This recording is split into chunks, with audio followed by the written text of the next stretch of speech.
बिस्मिल्लाहिर्रहमानिर्रहीम, अस्सलाम वालेकुम। अली सलमान जीटीवी के तमाम नाज़रीन को जी स्पोर्ट्स में खुश आमदेद कहता है, जहाँ पीर से लेकर जुमेरात तक रोज़ाना रात 11:03 पर हम इस महफिल को सजाते हैं आपके लिए और बात करते हैं उस दिन खेले जाने वाले स्पोर्ट्स के हवाले से। आज के शो में हम बात करेंगे पाकिस्तान क्रिकेट के मामलात के हवाले से और आज का शो हमारा बड़ा स्पेशल शो होने वाला है क्योंकि आज हमारे साथ बड़ी ज़बरदस्त दो शख्सियात मौजूद होंगी कि जिनकी क्रिकेट के उमूर पर बड़ी गहरी निगाह है और साथ साथ क्रिकेट के मामलात से बहुत हद तक वो जुड़े हुए भी हैं। मेरे साथ जो पहली शख्सियत बज़रिया टेलीफोन कॉल मौजूद होंगे वो है मिनिस्टर आईपीसी यानी वज़ीर बराए बैनुल सूबाई राब्ता एहसान मज़ारी साहब। उनसे हम जानेंगे क्रिकेट के मामलात के हवाले से। उनके अलावा जो दूसरी शख्सियत हमारे साथ स्टूडियो में अब से थोड़ी देर के बाद हमें ज्वाइन करेंगे, season and senior sports journalist हैं और हमारे बहुत ही अच्छे दोस्त और बहुत ही ज़बरदस्त एनालिस्ट आसिफ खान साहब हमें ब्रेक के बाद ज्वाइन करेंगे। लेकिन सबसे पहले प्राइम का फॉर्मेट, आज की टॉप स्टोरीज। मेरी जाती राय में पाकिस्तान को वर्ल्ड कप न्यूट्रल वेन्यू पर खेलना चाहिए। ज़का अशरफ से कहा है कि आप भी भारत से न्यूट्रल वेन्यू का मुतालबा करें। वफाकी वजीर बैनुल सूबाई राब्ता एहसान मज़ारी। श्रीलंका के खिलाफ टेस्ट सीरीज के लिए कौमी टीम की प्रैक्टिस शुरू। पाकिस्तान और श्रीलंका बोर्ड 11 के दरमियान 2 रोज़ा वार्म अप मैच कल से हम्बनटोटा में खेला जाएगा। कौमी फास्ट बॉलर एहसान आदिल और ऑलराउंडर हम्माद आजम ने रिटायरमेंट का ऐलान कर दिया। जनूबी अफ्रीका के खिलाफ हमारी होम सीरीज एक चैलेंज है। होम सीरीज की तैयारी के लिए अभी से काम का आगाज कर दिया है डायना बेग। मैं चाहता हूं पाकिस्तान सेमीफाइनल के लिए क्वालिफाई करे ताकि ईडन गार्डन्स में भारत और पाकिस्तान का मुकाबला हो। सौरव गंगुली इस बार भारतीय खिलाड़ी विराट के लिए वर्ल्ड कप जीतने की कोशिश करेंगे। Virender Sehwag. ICC cricket world cup qualifiers का फाइनल श्रीलंका ने जीत लिया। इंग्लैंड ने एशेज सीरीज के तीसरे टेस्ट मैच में ऑस्ट्रेलिया को 3 विकेटों से हरा दिया। पाकिस्तान को 23 साल बाद हॉकी की इंटरनेशनल इवेंट की मेजबानी मिल गई। पाकिस्तान 2024 में हॉकी क्वालिफाइंग राउंड की मेजबानी करेगा। चंदौर पोलो फेस्टिवल चित्राल ने अपने नाम कर लिया। जी नाज़रीन, ये थी आज की टॉप स्टोरीज और बगैर वक्त को ज़ाया किए बगैर इस वक्त हम ज्वाइन करेंगे हमें अब से थोड़ी देर के बाद टेलीफोन कॉल पे वफाकी वज़ीर बैनुल सूबाई राब्ता जनाब एहसान मज़ारी साहब मिनिस्टर आईपीसी हमें ज्वाइन करेंगे टेलीफोन कॉल पे। उनको हम शो में खुश आमदेद भी कहेंगे। अस्सलाम वालेकुम मज़ारी साहब and welcome to the show. और सबसे पहले मेरा आपसे सवाल ये है, बगैर वक्त को ज़ाया किए कि ज़का अशरफ साहब की आमद और साथ साथ नजम सेठी साहब की जो रवानगी हुई है, इसमें बहुत सारे लोग ये बात कर रहे हैं कि अभी इलेक्शन भी आने वाले हैं, वक्त भी बहुत कम है ज़का अशरफ साहब के बाद, तो इतनी जल्दी क्या थी इस तब्दीली की?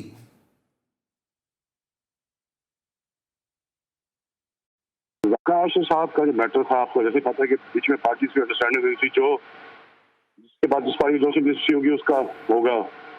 तो ज़का साहब और पाकिस्तान पार्टी के उम्मीदवार थे, तो लिहाजा उनको सौट के पाकिस्तान बोर्ड के लिए और उनका मैंडेट था इलेक्शन कराने का। अपना इलेक्शन आप कराते हैं और उन्होंने अपने मैंडेट के मुताबिक इलेक्शन कराए, सही ना कुछ नजम सेठी साहब ने, और इलेक्शन में काफ़ी कंप्लेंट्स आई हैं। तो ऑनरेबल प्राइम मिनिस्टर वाज उनका उनकी authority is secretary in chief नई मैनेजमेंट कमेटी बना के ज़का साहब को नॉमिनेट किया और उसको फेल कैबिनेट एंडोर्स किया। ठीक है, लेकिन एक तरफ तो हमने देखा कि नजम सेठी साहब ने एक बड़े अच्छे जेस्चर का मुजाहरा किया और उनका एक ट्वीट सामने आया जिस पे उन्होंने कहा कि मैं मियां शहबाज शरीफ साहब प्राइम मिनिस्टर ऑफ पाकिस्तान और आसिफ अली जरदारी साहब के दरमियान वजह तनाज़ा नहीं बनना चाहता, और उन्होंने बड़े डिसेंट वे के अंदर अपनी सीट को उन्होंने छोड़ दिया। दूसरी तरफ हमने एक बड़ा अच्छा जेस्चर देखा कि ज़का अशरफ साहब ने कहा कि हम बड़े इज्जत के साथ एक सेंड ऑफ देना चाहते थे। तो दोनों जानिब से, दोनों जो बिग शॉट्स थे उन दोनों की जानिब से हमें बड़ा अच्छा जेस्चर देखने को मिला और हम सब ये एक्सपेक्ट कर रहे थे कि माजी की रिवायत को नहीं दोहराया जाएगा, माजी की गलतियों से सबक सीखा गया। लेकिन फिर हमने देखा कि ये पिटीशन दायर करना, कोर्ट कचहरी मामला को एक दफा से फिर मैसअप करना, तो फिर सिलसिला कहां से शुरू हुआ जब दोनों बड़े अच्छे अतवार का और दोनों बड़े अच्छे जेस्चर का मुजाहरा कर रहे थे? सारी बात है बेसिकली जो अपना आपके नजम सेठी साहब हैं जो बिहाइंड द सीन्स सारा रोल प्ले कर रहे हैं और जो इनके अपने लोग हैं, जो इनके इतने खास लोग हैं, वही कोर्ट्स में जा रहे हैं। इंशाल्लाह कोर्ट से केस चल रहा है, केट हो जाएगा, बड़ा इशू है। लेकिन ठीक है, लेकिन दूसरी तरफ अब जिस तरह मैंने पिटीशन की भी बात की है, अब ये भी एतराज़ उठाया जा रहा है कि जो पीसीबी का जो हेड होगा उसको कम से कम ग्रेजुएट होना चाहिए। ज़का अशरफ साहब की डिग्री का भी जो है वो सवाल उठाया जा रहा है कि जी वो ग्रेजुएट नहीं है, इसलिए वो नाअहल है इस सीट के लिए, इस पोजीशन के लिए। और सवाल से कई जो है वो पिटीशन भी दायर की गई हैं। क्या आपको लगता है कि अगर ज़का अशरफ साहब का नाम वापस लिया जाता है किसी न किसी मौके पर, तो फिर कोई और आपके पास ऐसा ऑप्शन है जो ज़का अशरफ साहब की जगह ले सके? ज़का साहब ZTBL के चेयरमैन रहे बैंक के, अभी आप खुद अंदाजा लगा लें। सोशल मीडिया पे बस सूट पटा खबरें खुद ही चला रहे हैं। इसके बाद एक डिग्री ना हो ZTBL बैंक का सरबराह रह सकता है क्या जी? ठीक है, तो चलो आपके इस स्टेटमेंट से मैं ये समझूं कि डिग्री वाला जो न्यूज़ है वो फेक है और ज़का अशरफ साहब के पास डिग्री है। दूसरी तरफ बहुत ही माजरत के साथ मज़ारी साहब ये भी इत्तलात सामने आ रही हैं और आपके जो मुखालिफ हल्के वो ये बात भी कर रहे हैं कि जनाब आपको खबरों में रहने का बहुत शौक़ है, आप सेंटर ऑफ अट्रैक्शन बनना चाहते हैं, आप मीडिया हाइप चाहते हैं, जिसकी वजह से आप इस किस्म के बयानात दे रहे हैं जो मुखालिफ हल्कों के लिए शायद काबिल कबूल नहीं है और बेसरोपाए। इनकी नोटिफिकेशन कौन निकालता है जी? इनके सवाल जवाब कौन देगा सेनेट में और स्टैंडिंग कमेटी में? अगर ऑटोनमस बॉडी है तो बताएं ना, ऑटोनमस बॉडी है तो फिर एक ही नोटिफिकेशन इनको फड़का दिया था ना मैनेजमेंट कमेटी को। कोई ऑटोनमस नहीं है, it is under the government of Pakistan. So Pakistan is the pact in chief, so they are part of the government. Autonomous body मतलब क्या कि जितने क्रिकेट स्टेडियम में इनके अपने जाती है क्या? ये गवर्नमेंट पाकिस्तान के नहीं है क्या? ठीक है, क्योंकि अभी शकील शेख साहब का एक इंटरव्यू में देख रहा था, उसमें उन्होंने कहा कि आपको टीवी पे आने का बहुत शौक है, जिसकी वजह से आप इस किस्म के बयानात दे रहे हैं जिससे पाकिस्तान की और पाकिस्तान क्रिकेट की बड़ी जग हसाई हो रही है। तो क्या वाकई आपको टीवी पे आने का बहुत शौक है कि जिसकी वजह से आप इस किस्म के बयानात दे रहे हैं? देखिए जी, एक तो उसकी वैल्यू मेरी शकील शेख की, इसको क्रिकेट का पता है शकील शेख को। अभी स्पेशल अकाउंट बैठाया ना मैंने, जो इन्होंने माल खाया ना, पता सारा दूध का दूध पानी का पानी हो जाएगा। ये खाली पैसा कमाने के लिए बैठे हुए हैं। ठीक, जो सीढ़ी से ग्राउंड लिए उनको तो पैसा देना पहले, इस्लामाबाद जितने ग्राउंड से लिए हुए उससे पैसे नहीं आए, खेला दिया तो सीढ़ी को। ठीक है, ठीक है, लेकिन एक तरफ और एक और भी बात कही जा रही है जो आपके मुखालिफ हल्के बार बार इस बात का तस्करा भी करते हैं कि आपने जो स्टेटमेंट अभी दे दिया, अभी बिलावल भुट्टो साहब की सरबराही में कमेटी बनाई गई है जो इन तमाम मामलात का जायजा लेगी, लेकिन उससे पहले ही आपने एक स्टेटमेंट दे दिया कि जी अगर इंडिया पाकिस्तान नहीं आता तो फिर पाकिस्तान भी वर्ल्ड कप खेलने इंडिया नहीं जाएगा, इससे पाकिस्तान और भारत के ताल्लुकात भी मजीद खराब होंगे और पाकिस्तान की क्रिकेट भी आइसोलेट हो सकती है। देखिए जी, मैंने अपनी पर्सनल राय दी है, कमेटी प्रेसिडेंट साहब ने बनाई है, मैंने अपनी पर्सनल राय दी है, जाती राय दी है कि मैंने अपनी पर्सनल राय दी है। बाकी कमेटी रिकमेंडेशन भेजेगी पीएम साहब को, पीएम साहब इज द बॉस, वही डिसाइड करेंगे। ठीक है, ठीक है, लेकिन आपको नहीं लगता मज़ारी साहब के जो आईसीसी का जो रूल है 3.4 उसके तहत गवर्नमेंट की जो गवर्नमेंट को इंटरवीन नहीं करना चाहिए, गवर्नमेंट का अमल दखल नहीं होना चाहिए और इससे जो है अगर आईसीसी ने अगर एक्शन लिया तो पाकिस्तान को मुश्किलात का सामना करना पड़ सकता है? बीसीसीआई जो है उधर इंडियन गवर्नमेंट इंटरफेयर नहीं करती है बीसीसीआई के फेज में। लेटर आया पाकिस्तान क्रिकेट बोर्ड की तरफ से ऑनरेबल प्राइम मिनिस्टर को, उन्हें पूछा कि गवर्नमेंट की क्या सजेशन है। ठीक है, तो कमेटी फॉर्म हुई है, अभी कमेटी में रिकमेंडेशन दे के ऑनरेबल प्राइम मिनिस्टर आपको भेज देगी। He is the pattern chief and he is the boss, he has to road side करेंगे। ठीक है, ठीक है, चले हम थोड़ी सी बात करते हैं फ्यूचरिस्टिक अप्रोच के हवाले से। ये बताइए ज़का अशरफ साहब ने एक बड़े मुश्किल दौर में, बड़े नाजुक सूरत हाल में पाकिस्तान क्रिकेट बोर्ड का इंतजाम और इंसराम संभाला है, क्योंकि अभी एशिया कप भी है, फिर वर्ल्ड कप भी है, फिर जो है वो डोमेस्टिक का भी जो वो सीज़न है उसको भी शुरू होना है और पीपल्स पार्टी का तो हमेशा से ये नारा है रोटी कपड़ा और मकान। तो यहाँ पे खिलाड़ियों की जॉब का भी मसला है, खिलाड़ियों के रोजगार का भी मसला है। तो इन तमाम तर मामलात को किस अप्रोच के साथ लेके पीसीबी चल रहा है? He is a competent guy, Zaka साहब is a competent guy। पहले भी 17 महीने क्रिकेट बोर्ड रन किया, अच्छे एडमिनिस्ट्रेटर हैं, इंशाल्लाह अच्छी खबर आएंगी। ठीक है, लेकिन आपने सर उस सवाल का जवाब नहीं दिया जो मैंने कहा कि जो पाकिस्तान पीपल्स पार्टी का जो हमेशा से मंशूर रहा है, जो उनका मोटो रहा है, जो उनका स्लोगन रहा है, रोटी कपड़ा और मकान, क्योंकि अब खिलाड़ी बेरोजगार हो गए। गुज़िश्ता दौर में हमने देखा खिलाड़ी जो है उनके रोजगार के कोई ऐसे जो जराए नहीं थे। अब पीपल्स पार्टी की हुकूमत ने हमेशा से बीबी शहीद के ज़माने से ही जो है वो रोजगार लोगों को दिया। लोगों की बड़ी उम्मीदें हैं, खिलाड़ियों की बड़ी उम्मीदें हैं कि प्लेयर्स को रोजगार मिलेगा। तो अब आपकी जो पॉलिसी इस हवाले से स्पोर्ट्स डिपार्टमेंट का यहाँ पे क्या आगाज हो रहा है? क्या जो क्रिकेट बोर्ड जो है वो खिलाड़ियों को रोजगार देने के हवाले से कोशिशें करेगा? बिल्कुल इंशाल्लाह जी। ठीक है, कोई मैसेज देना चाहेंगे जाते जाते?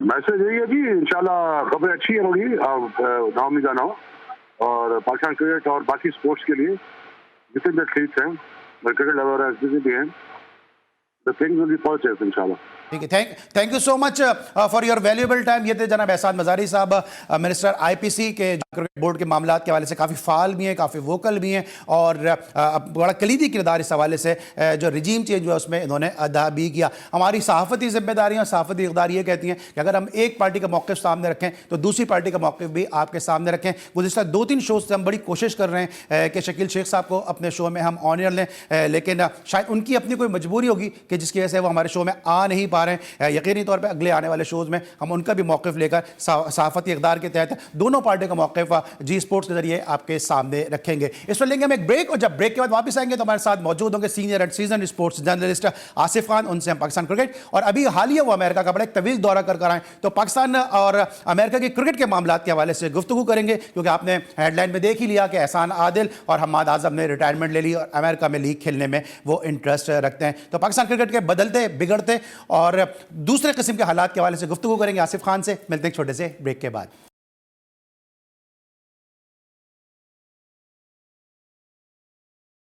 Welcome back after the break. और ब्रेक पर जाने से पहले मेरे साथ मौजूद थे मिनिस्टर आईपीसी जनाब एहसान मज़ारी साहब, जो पाकिस्तान क्रिकेट बोर्ड के मामलात के हवाले से गुफ्तगू कर रहे थे, और अब मुझे ब्रेक में ज्वाइन किया senior and season sports journalist और बहुत ही ज़बरदस्त होस्ट और क्रिकेट एनालिस्ट और कमेंटेटर और हमारे बहुत ही करीबी दोस्त आसिफ खान साहब ने। आसिफ भाई, सबसे पहले आपको शो में खुशामदीद, अस्सलाम वालेकुम।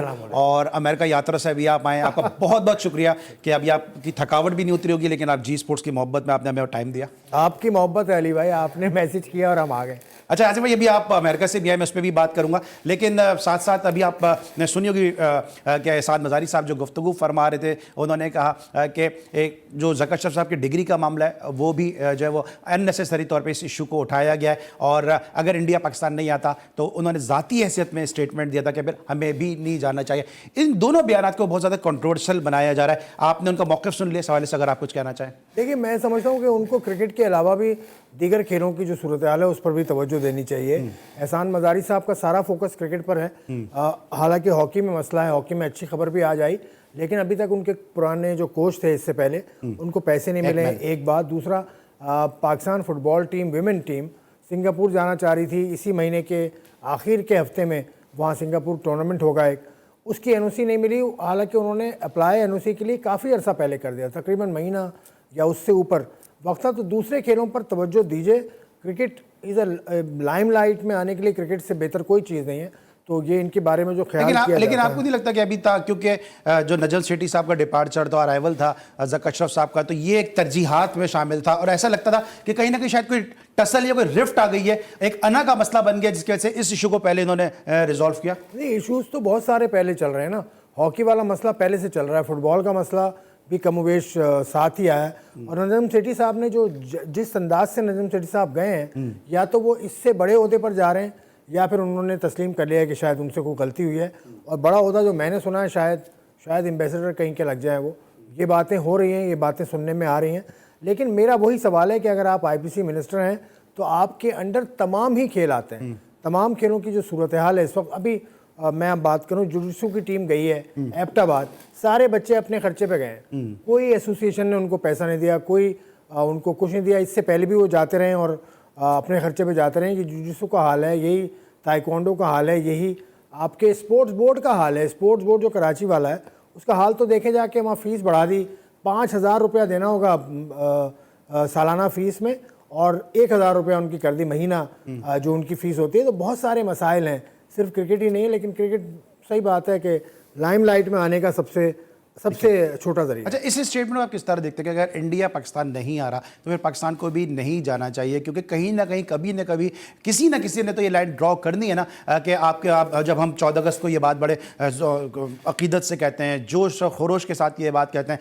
कि हम एक आज़ाद खुद मुख्तार कौम है, लेकिन इंडिया से जब भी स्पोर्ट्स की बात होती है, खुसूसन क्रिकेट की बात होती है, तो हमें ऐसी चीज़ें सिर्फ किताबों में ही नज़र आती हैं, क्योंकि हम बार बार, हमारी जो सेलिब्रिटीज़ हैं, हमारे जो क्रिकेटर्स हैं, वो बार बार ये बात करते हैं, जी हमें इंडिया जाना चाहिए, इंडिया जाना चाहिए। चाहिए, इंडिया जाना चाहिए। लेकिन इंडिया से कभी भी कोई एक आम आदमी भी ये बात नहीं कहता कि जी हमें पाकिस्तान जाना चाहिए, कि उनको बड़ा क्लियर है ये चीज कि जी हमें पाकिस्तान से नहीं खेलना। तो ये जो एहसान मदारी साहब ने स्टेप लिया या ज़का अशरफ साहब ने स्टेप लिया है, या उनको कोई स्टेटमेंट सामने आया है कि जी अगर इंडिया नहीं आएगा तो हम भी नहीं जाएंगे, इसको आप as a Pakistani, as a मुहिब वतन किस तरह देखते हैं? देखिए, मुहिब वतन तो बहुत बड़ा जुमला हो गया। ये खेल सर, है। मुहिब वतन तो है ना कि अब वो हमें आ नहीं रहे, हम मुसलसल 2007-8 से जाए, मुसलसल चल जाए जा रहे हैं। जिसका पेट भरा होता है ना, उसका मिजाज भी कुछ और होता है। इंडिया ऐसा क्रिकेटिंग नेशन है जो सबसे ज्यादा अमीर है। अभी जो नया जो पैसों का मामला अब जो नया आया है, उसमें इंडिया का जो चंक है वो बहुत ज्यादा है। पाकिस्तान का चंक बहुत कम है, 38% पाकिस्तान को मिल रहा है, और इंडिया का बहुत बड़ा चंक 60+ है, बहुत बड़ा चंक है। तो इंडिया के पास पैसा बहुत है। पैसा आया कैसे? सर अगर पैसा ज्यादा मिल रहा है तो फिर नुकसान भी उनको ज्यादा होगा ना। अगर पाकिस्तान नहीं जाए तो पाकिस्तान डैमेज करे उनको, नहीं जाए। वो भी चाहते हैं कि पाकिस्तान आए, पाकिस्तान भी चाहता है कि पाकिस्तान किसी तरह से खेले, लेकिन फिर बात घूम के पाकिस्तान की हुकूमत पे आती है ना। हुकूमत पाकिस्तान ने आज तक कोई स्टेटमेंट दिया ही नहीं। अगर हुकूमत पाकिस्तान ये कह दे कि इंडिया नहीं जाएंगे तो फिर सबका एक ही मौक़िफ़ होगा, क्योंकि इंडिया की हुकूमत का मौक़िफ़ इस हवाले से कंसिस्टेंट है शुरू से ही। वो कब से पाकिस्तान का दौरा उन्होंने नहीं किया, उनका एक मौक़िफ़ है। मैं दोहराना नहीं चाह रहा यहाँ पर किस वजह से वो कहते हैं। अभी हाल ही में मेरी बात हुई है तो उन्होंने उसको दोबारा दोहराया था। तो इंडियन गवर्नमेंट को या इंडियन क्रिकेट बोर्ड को तारीफ करनी होगी यहाँ पर कि इतना कंसिस्टेंट मौक़िफ़ है, और पाकिस्तान में मौक़िफ़ कंसिस्टेंट नहीं है। अगर पाकिस्तान क्रिकेट बोर्ड या पाकिस्तान की हुकूमत ये कह दे एक मरतबा, पाकिस्तान की हुकूमत की जिम्मेदारी है ये, अगर वो कह दे तो मैं पाकिस्तान हुकूमत के साथ। लेकिन आसिफ भाई, आपको नहीं लगता कि जो ओपिनियन मेकर है हमारे, उनको भी थोड़ा सा जो है वो पैट्रियटिज्म दिखाना चाहिए? अगर वो इंडिया नहीं जाता, बहुत सारे लोग ये बात करते हैं कि अगर नहीं जाता तो हम भी नहीं जाएंगे, लेकिन बहुत सारे लोग हमारे सेलिब्रिटी हर दूसरे दिन कोई ना कोई स्टेटमेंट खड़ा होकर दे देता है। एक तरफ हम देखते हैं मियादाद जैसे लोग भी हैं जो कहते हैं अगर इंडिया नहीं आ रहा कोई बात नहीं, हम भी कोई छोटी टीम नहीं है। लेकिन दूसरी तरफ हम देखते हैं और भी ऐसे सेलिब्रिटीज़ हैं जो वहाँ पर जाकर कॉमेंट्री करते हैं, उनके प्लेयर के साथ मुख्तलिफ किस्म की लीग्स खेलते हैं, वो ये कहते हैं कि नहीं जी हमें जाना चाहिए वहाँ पर। देखिए, ये तो मौक़िफ़ तो हर किसी का अपना होता है, और उसकी कोई वजह भी होगी। सेलिब्रिटीज़ अगर कुछ कह रहे हैं, लेकिन मसला ये कि पाकिस्तान क्रिकेट बोर्ड के पास इतने पैसे नहीं हैं कि अपने पैरों पर खड़ा हो सके। इंडिया पाकिस्तान का मुकाबला कहीं पर भी हो, चाहे पाकिस्तान में हो चाहे इंडिया में हो, पाकिस्तान को भी जितना फ़ायदा होगा वो बहुत ज़्यादा। अब जिस तरह एशिया कप का अभी सूरत हाल चल रही है, मैंने कहीं पढ़ा था कि $300 मिलियन का पाकिस्तान क्रिकेट बोर्ड को नुकसान होगा अगर पाकिस्तान ये बात नहीं मानता जो एशियन क्रिकेट काउंसिल कह रही है। या दूसरे अल्फाज में एशियन क्रिकेट काउंसिल के जो सदर हैं जय शाह साहब, वो BCCI के भी रूह रवां हैं। तो पैसा यहाँ पर आगे है और आपके जो ख्यालात हैं वो पीछे हैं, और क्रिकेट गेम है ये, इसमें तो पैसे की खेल है। जिसके पास पैसा ज़्यादा है उसके पास वो he will call the shots, और ये क्रिकेट बोर्ड जितना जो अमीर होगा वो उतना ज़्यादा उसकी बात मानी भी जाएगी। तो पाकिस्तान इस हवाले से ज़रा धीमा है इस वक्त मिजाज पाकिस्तान का। क्रिकेट बोर्ड ज़रा थोड़ा सा कमज़ोर है। जो सूरत हाल चल रही है वो भी आपके सामने है। ठीक है, आसिफ भाई के साथ गुफ्तगू का सिलसिला जारी रहेगा, इस मौजू पे मजीद बात भी करेंगे। लेकिन चूंकि मौजू इतना सेंसिटिव है और चूंकि ये एक आम आदमी की आवाज़ है, एक आम आदमी की सोच है, अमूमन हम अपने शो में कॉल्स नहीं लेते क्योंकि वक्त थोड़ा सा महदूद होता है। लेकिन चूंकि मौजू इतना सेंसिटिव है और हर पाकिस्तानी ये चाहता है कि इसमें अपना इनपुट डाले, इसलिए कॉलर को आज हम शामिल करेंगे। वहाज हमारे साथ इस वक्त टेलीफोन लाइन पर मौजूद हैं, कराची से वहाज ने हमें ज्वाइन किया। अस्सलाम वालेकुम वहाज, कैसे हैं आप? वालेकुम सलाम अली भाई, कैसी तबीयत है? खैरियत से? अल्हम्दुलिल्लाह जी। कुछ कहना चाहते हैं? आपसे अली भाई और आसिफ साहब से एक सवाल है कि जो हमारे लड़के वक्त से पहले रिटायरमेंट ले रहे हैं, इसकी वजह लीग की एक्सट्रैक्शन तो नहीं और PCB की हैंडलिंग से पूछना था। और दूसरा एक और सवाल ये था कि हम इंडिया के साथ जो वर्ल्ड कप के लिए जा रहे हैं, क्या वो पाकिस्तान को हम उसको कायल नहीं कर सके कि वो पाकिस्तान भी आता एशिया कप खेल सकता? ठीक है, ठीक है, thank you so much Wahaj, आपने हमें ज्वाइन किया। आसिफ भाई जवाब दे चुके, लेकिन आसिफ भाई वहाज ने सवाल किया तो जवाब। वहाज एक आम पाकिस्तानी जो सोचता है वो आवाज़ है वहाज की, लेकिन इसके पीछे बहुत सारी चीज़ होती हैं। वहाज पैसा कमाना ही हर क्रिकेट बोर्ड का मुतमईन नज़र होता है सबसे पहला, कि पैसा किस तरह से बनाया जाए। इसीलिए प्लान्स बनते हैं, इसीलिए मार्केटिंग टीम्स भी होती हैं आपकी। अगर आप सबसे रूट के बैठ जाएंगे ना तो फिर कुछ नहीं हो सकता। तो इसमें खेल को सियासत से अलग होने का पाकिस्तान का नारा बड़ा बुलंद है, तो पाकिस्तान को भी ये करना होगा और पाकिस्तान करता है, हमेशा पाकिस्तान करता है। हमें हमेशा याद है इंडिया का दौरा पाकिस्तान ने हमेशा किया, वर्ल्ड कप खेलने हमेशा गया। तो ये सूरत हाल ऐसी है, इसको पैसा ज़रूरी है। मैं आखिरी बात ये करूँगा, पैसा इज़ वेरी इंपॉर्टेंट। और पाकिस्तान के जो ज़राए हैं पाकिस्तान क्रिकेट बोर्ड के वो बहुत महदूद हैं। तो उस हवाले से ये इसमें कोई मुज़ायका नहीं है कि पाकिस्तान चला भी जाए खेल। बिल्कुल, और मसाइल ज़्यादा है और वसाइल कम है पाकिस्तान क्रिकेट बोर्ड के पास। आज चूँकि मौजूद इतना सेंसिटिव है और आसिफ भाई के अरसे के बाद हमारे साथ मौजूद हैं, तो आपकी भी ख्वाहिश होगी कि आसिफ भाई से बात करें, इनसे सवालात करें। नंबर इस वक्त आपके सामने स्क्रीन पे होगा, आप इस नंबर पर हमें कॉल भी कर सकते हैं और जी स्पोर्ट्स में अपनी शमूलियत को मुमकिन भी बना सकते हैं। ब्रेक लेंगे, जब ब्रेक के बाद वापस आएंगे तो पाकिस्तान क्रिकेट और क्रिकेटर्स के बदलते मामलात के हवाले से गुफ्तगू करेंगे। वाज ने सवाल किया हम्माद आजम और एहसान आदिल के हवाले से, उसको भी शामिल करेंगे आफ्टर द ब्रेक। मिलते हैं छोटे से ब्रेक के बाद।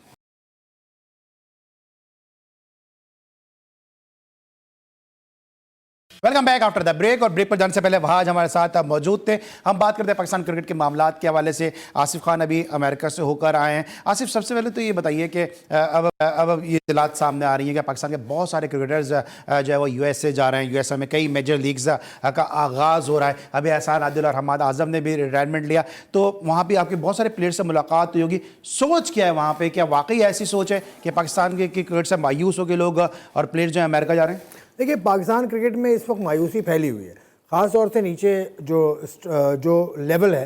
यानी फ़र्स्ट क्लास सीज़न हमारा सितंबर में शुरू हो जाता है, यानी अब रह गया अगस्त का महीना बीच में रह गया है।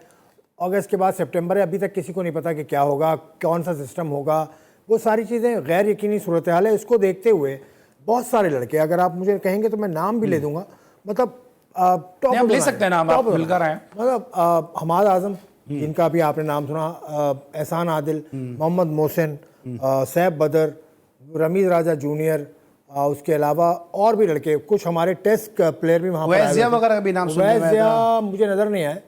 वैज़िया शायद दूसरे पे हों, मतलब दूसरी स्टेट में हों, लेकिन वैज़िया का मैंने नहीं सुना। बाकी टेस्ट क्रिकेटर पाकिस्तान के करंट वो भी वहाँ पर आए हुए थे। उस्मान शिनवारी वहाँ पर थे। उसके अलावा अब मैं नाम क्या लूँ उन लोगों के, क्योंकि वो ऐसा डरे से थे कि पाकिस्तान क्रिकेट बोर्ड ने शायद देख लिया या किसी ने, हमने रिपोर्ट कर दिया तो उनके लिए मसला हो जाएगा। ठीक है, उनकी बात सही है अपनी जगह, लेकिन और सरफराज अहमद का नाम भी मैं लूँगा। सरफराज अहमद तो खैर खेलने नहीं आए थे, लेकिन सरफराज भी शोबिस की टीम के साथ थे, शोबिस की टीम के साथ थे, वो भी घूमे फिरे। तो अमेरिका में अपॉर्चुनिटीज़ बहुत ज़्यादा हैं पाकिस्तानियों के लिए, इंडियन प्लेयर्स के लिए। श्रीलंका के चंद प्लेयर्स हैं, क्योंकि वहाँ लोकल लड़का अभी तक खेलना शुरू नहीं किया। लोकल लड़के खेल रहे हैं, लेकिन वो लोकल वो हैं जो एशियन हैं। ये वेस्ट इंडियन आते होंगे। वेस्ट इंडियन भी एक का दुक्का एक प्लेयर आया, मैथ्यू फोर्ड, वेस्ट इंडीज़ में आया, वेस्ट इंडीज़ से आए थे वो। तो पाकिस्तानी के लिए अपॉर्चुनिटीज़ बहुत हैं। पैसा मैं ये नहीं कहूँगा ईजी मनी, लेकिन पैसा काफ़ी ज़्यादा है, तवक्को से ज़्यादा। तो वो यहाँ से खेल कर इतना पैसा नहीं बना सकते जितना अमेरिका में अगर खेलेंगे। और उनके लिए उन्होंने आसानियाँ दी हुई हैं। वीज़ा कैटेगरीज होती है यूएसए की बहुत सारी, तो उसमें कैटेगरी विजिट नहीं है उनकी। उनका है ओ वीज़ा या क्यू वीज़ा है, जो उनको स्पीडी करता है प्रोसेस को। उनकी जो सिस्टम के अंदर वो आ जाते हैं और उनका स्पीडी प्रोसेस होता है वीज़ा चेंज करने के हवाले से। तो ये सहूलियात वहाँ मौजूद हैं। आपने बहुत सारे प्लेयर्स के नाम लिए, यहाँ से भी इत्तलात ये आ रही थी कि शायद उमर अकमल भी शायद मायूस होकर वहाँ पे जा रहे हैं। वो आपको वहाँ पे कुछ इन स्टार्स के बारे से कुछ पता चला कि उमर अकमल का नाम क्या एक र्यूमर थी या उसमें कोई उमर हकीकत अकमल थी? का आज मैंने देखा है, क्योंकि उमर अकमल से मेरी बात नहीं हुई, लेकिन आज मैंने देखा कि कैलिफोर्निया कप की कोई तस्वीर उनकी लगी हुई है। लेकिन कैलिफोर्निया में इस वक्त क्या चल रहा है मुझे नहीं मालूम। ये मुझे चेक करना होगा उमर अकमल से या कैलिफोर्निया में किसी से। मैं इसको हतमी तौर पे नहीं कह सकता, लेकिन फ़ोटो एक मैंने देखा था कि उमर अकमल कैलिफोर्निया में उन्होंने सेंचुरी वेंचुरी कर दी है कोई। लेकिन उमर अकमल का ये पहली दफ़ा नहीं है। उमर अकमल के लिए भी वहाँ पर अपॉर्चुनिटीज़ है। उमर अकमल जैसा प्लेयर वहाँ की लीग में तो बहुत बड़ा प्लेयर बनेगा, या वहाँ की लीग के हिसाब से तो बहुत अच्छा है, क्योंकि स्टैंडर्ड वहाँ पर अभी भी ये नहीं है। और इसकी वजह भी आप मुझे अगर इजाज़त दें तो मैं बता दूं, वहाँ की जो पिचेस हैं वो इस मेयार की नहीं है, जो ग्राउंड्स हैं वो इस मेयार के नहीं हैं। एक प्रेरी व्यू ह्यूस्टन से बाहर एक शहर है, वहाँ पर 6 स्टेडियम्स बने हुए हैं और एक ही अहाते में 6 स्टेडियम्स हैं। उनकी पिचेस पर वो बिल्कुल गैर मेयारी पिचेस हैं, यानी वो इतना अनइवन बाउंस होता है और फिर वो हाईवे के साथ है तो उसमें शोर भी होता है, हवा भी बहुत तेज़ चलती है। ये चीज़ उनको देखनी है। दूसरा, ग्राउंड्स के अंदर बैठने की सहूलत भी मौजूद नहीं है, सिवाय एक ग्राउंड, बल्कि 2 ग्राउंड्स अब तो पूरे अमेरिका में हैं। एक डैलस में है जिसमें अभी उनकी MLC होने वाली है, मेजर लीग क्रिकेट, और एक है फ्लोरिडा। आप ये कह रहे हैं ग्राउंड की वहाँ सहूलत नहीं है, क्या यही वजह है कि जो T20 के वर्ल्ड कप का जो मैच होने वाले थे वहाँ पे उसको फिर कैंसिल किया गया कि वहाँ पे बेसिक इंफ्रास्ट्रक्चर नहीं है? बेसिक इंफ्रास्ट्रक्चर बिल्कुल नहीं है। और ये बात मैं बहुत पहले मैंने कही थी, कोई महीना हो गया, कि वहाँ पर ये चांसेस हैं कि वर्ल्ड कप के मैचेस जो होने वाले थे वो चले जाएं, क्योंकि आईसीसी का एक कानून है कि मेगा इवेंट में, वर्ल्ड कप में जहाँ पर प्रैक्टिस मैचेस होते हैं वहाँ पर मेन मैचेस नहीं होते। लेकिन आसिफ जब ये अवार्ड करे थे मैचेस, तो जब भी तो विजिट किया होगा ना टीम ने, जब भी तो जो नेसेसिटीज़ हैं, जो सहूलियात हैं, उनको देखा होगा ना, जो उसके ऑब्जर्वेशन के बाद ही अवार्ड किए गए होंगे ना उनको मैचेस। अवार्ड तो कर दिया, लेकिन वो टाइम दिया था ना उन्होंने, टाइम फ्रेम में नहीं कर पाए। अभी आपको ये बता दूं कि एक मीटिंग और भी होनी है और फाइनल उसमें हो जाएगा, वो शायद इस महीने होगी या अगले माह होगी, कि आईसीसी T20 वर्ल्ड कप या तो इंग्लैंड चला जाएगा या फिर यहीं पर रहता है, वेस्ट इंडीज और अमेरिका में रहता है। लेकिन सहूलियात का अमेरिका में ये है कि इंफ्रास्ट्रक्चर, बेसिक इंफ्रास्ट्रक्चर नहीं है। अच्छा, क्विकली मुझे बताएगा, अभी कॉलर को भी मुझे लाइन इन करनी है उनकी, मुझे क्विकली बताइएगा, अभी एहसान आदिल ने और जो अम्माद ने रिटायरमेंट लिया, ये भी खबरें आ रही हैं कि जी पाकिस्तान क्रिकेट बोर्ड ने कोई $25,000 मांगे थे कि जो प्लेयर खेलने जाएगा वो $25,000 पाकिस्तान क्रिकेट बोर्ड को देगा, शायद इसी बिना पे इन्होंने रिटायरमेंट लिया है। आपकी कोई बात हुई इन दोनों प्लेयर से? देखिए, मेरी इनसे तो बात नहीं हुई, लेकिन और जो प्लेयर्स पाकिस्तान के आए हुए हैं वहाँ ये मसला हुआ था कि उनको पीसीबी से कॉल आई थी, पुराने पीसीबी से। वो उस वक्त तो नया पीसीबी नहीं बना था, क्योंकि ज़का अशरफ साहब उस वक्त चार्ज उन्होंने नहीं लिया था। तो उन्होंने मुझे कहा कि हमसे यहाँ पर एनओसी मांगी गई है और हम एनओसी लेकर नहीं आए। तो पीसीबी से बातचीत करने के बाद उस एक लड़के जिससे मैं राब्ते में था, उसने एनओसी का मुझे बताया कि मिल गई, लेकिन पैसे की कोई बात नहीं की। ठीक है, मतलब ये सिर्फ र्यूमर है कि मुझे भी लगता है। ठीक है, इस कॉलर ने मुझे ज्वाइन किया, गुजर खान से हमारे साथ मौजूद हैं, उनको शो में खुशामदीद कहेंगे। अस्सलाम वालेकुम। वालेकुम अस्सलाम। अली भाई आपको मेरा सलाम। वालेकुम सलाम। कौन सा बात कर रहे हैं, तारुफ कराइएगा। ये शाम बात करो गुजर खान से। जी इरशाद साहब। तो आपका प्रोग्राम बहुत अच्छा है, बेस्ट प्रोग्राम करते हैं आप। Thank you. तो मैं ये सर कहना चाहूंगा, सरफराज अहमद को वनडे में भी खिलाएं, टेस्ट में बहुत अच्छी परफॉर्मेंस है।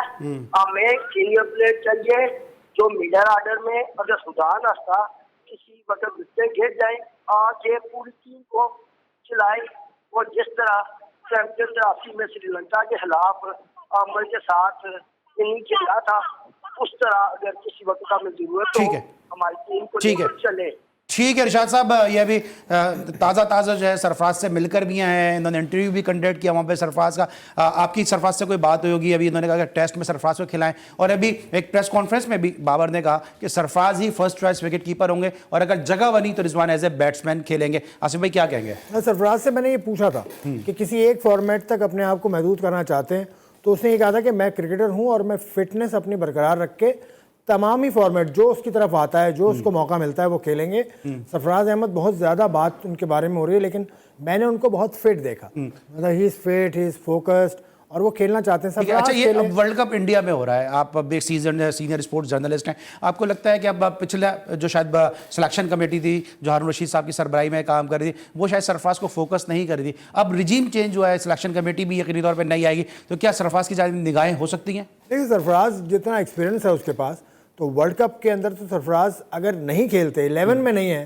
तो वो बेंच पे होने चाहिए। क्योंकि जो एडवाइजरी कमेटी में जो लोग नाम सुनने के लिए आ रहे हैं कि आमिर सुहेल साहब जाके एडवाइजरी कमेटी में शायद हों, या राशिद लतीफ़ साहब ने भी कहा कि मैं एडवाइस के लिए अवेलेबल हूं, ये दोनों बड़े सपोर्टर हैं सरफराज के, तो आपको लगता है इन दोनों की अगर सुनी गई तो सरफराज टीम का, स्क्वाड का हिस्सा हो सकते हैं? देखिए, सरफराज अहमद वर्ल्ड कप में स्क्वाड का हिस्सा मुझे तो लगता है, मेरा ख्याल है कि होना चाहिए। एक जूनियर विकेट कीपर भी होगा आपके साथ, एक रिजवान भी होगा, क्योंकि स्क्वाड ज़रा बड़ा हो, उसमें सरफराज का एक्सपीरियंस के हवाले से मैं कह रहा हूँ, उनकी फॉर्म कैसी है, उनकी फिटनेस कैसी है, वो तो बताएंगे, लेकिन अगर सरफराज का किसी ने नाम ले दिया तो एक अजीब किस्म का हंगामा शुरू हो जाता है। ये बड़ी नामुनासिब बात है, हमें ना इस चीज़ को सीखना चाहिए कि अगर मेरी ये राय है तो उसको तस्लीम कीजिए, मुस्कुरा के आगे बढ़ जाइए। आप लड़ना शुरू हो जाते हैं कि सरफराज वो कराची माफिया हैं या जो भी है, सरफराज भी उतना ही हमें अजीज है जितना रिजवान है, जितना हारिस है, या जितना कोई और। Thank you so much. लेकिन आसिफ भाई, आप भी हमें इतने अजीज हैं और इंशाल्लाह आइंदा भी हम आपको दावत देते रहेंगे, अपने शो में मदऊ करते रहेंगे। आज के लिए बस इतना ही। पूरी प्रोडक्शन टीम के साथ इजाजत दीजिए, अपना बहुत ख्याल रखिए, अल्लाह हाफिज़।